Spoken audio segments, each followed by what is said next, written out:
I recently went back through some of my old writing. I pulled up some of those Scrivener files from 10 years ago and started trying to read through them, and it was bad. There was info dumping, there was definitely some flat characters, a wandering plot, but not this one nails on a chalkboard thing that drives me crazy. If you've been in a writer's group, you've definitely seen it. If you've read through like a short story fiction contest, it's in there as well. If you've sat through a creative writing class, you've heard it read out loud. You've probably even seen it in a published book. You probably wrote some of it, maybe even this morning. I'm talking about bad dialogue. Nothing brings a story to a screeching halt than when you're reading characters interacting and talking and it just doesn't work. So I've got 2 rules for you that will help you avoid putting bad dialogue in your writing. My name is Tim Grahl. I'm the CEO of StoryGrid. I'm the author of The Threshing, Running Down a Dream, and Your First 1,000 Copies.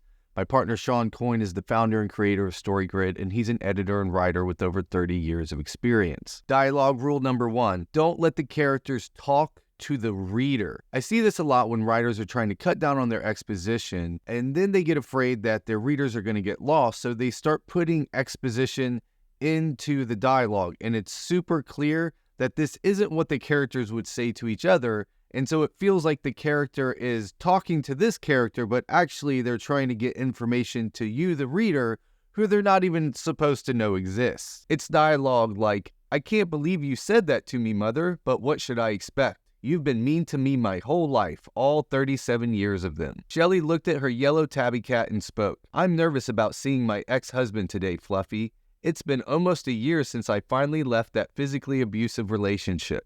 As you know, we've been brothers for over 20 years. When your characters are talking, don't try to sneak in extra exposition. I don't want to hear about their thoughts, their feelings, the settings, some backstory.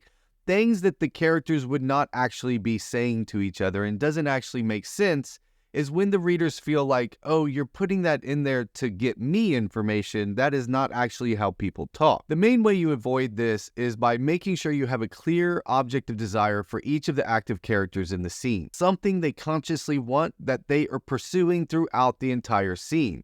And every action they take and piece of dialogue that they say has to be them pursuing that object of desire. As long as you make that the focus, it's really hard to put extra exposition in there and make the reader feel like you're talking to them instead of the characters talking to each other. Rule number 2, no attuned dialogue.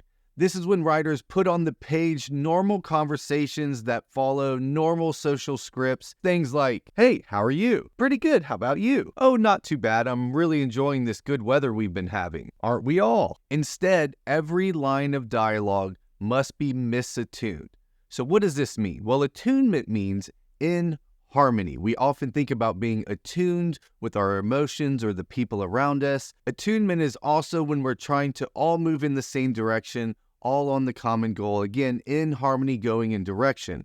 And there's a word for this in writing. What is it? What is that word? Oh, right. It's boring. So every line of dialogue must be misattuned with the other lines of dialogue. They cannot be in harmony because that is boring. I was going to go over a bunch of examples in this video, but really just pick up any book that you love, any great book, and look at the dialogue, and you can see that anytime they are talking, it's not just them shooting the breeze, talking about something that doesn't matter.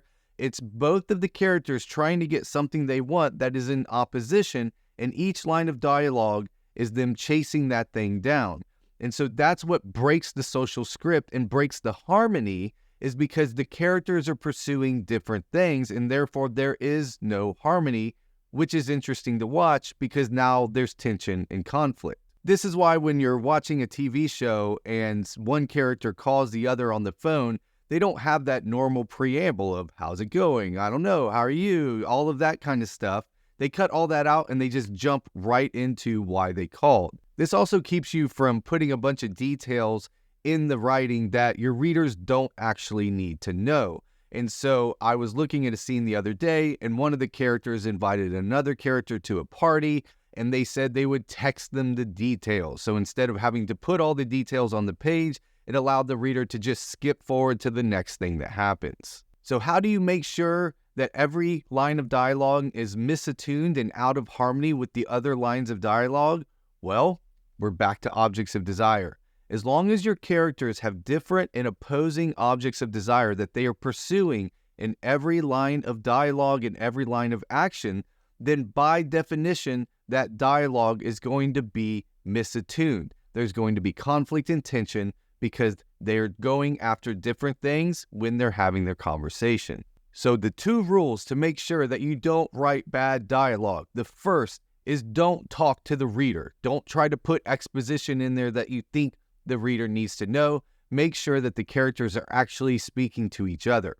The second is make sure every line of dialogue is misattuned. And you do both of those things by focusing on the object of desire of the characters and making sure that they are pursuing opposing objects of desire. And that's where the tension and conflict comes from in the writing. Now, you just listened to a bunch of my dialogue, and if you felt like it was helpful, make sure you like the video, subscribe to the channel, and hit the bell so you get notified of all future videos we come out with here on the channel. Also, make sure you go to storygrid.com, check out the email newsletter, sign up for that. That's where we send out all the new stuff, and we have lots of great resources there for you as well.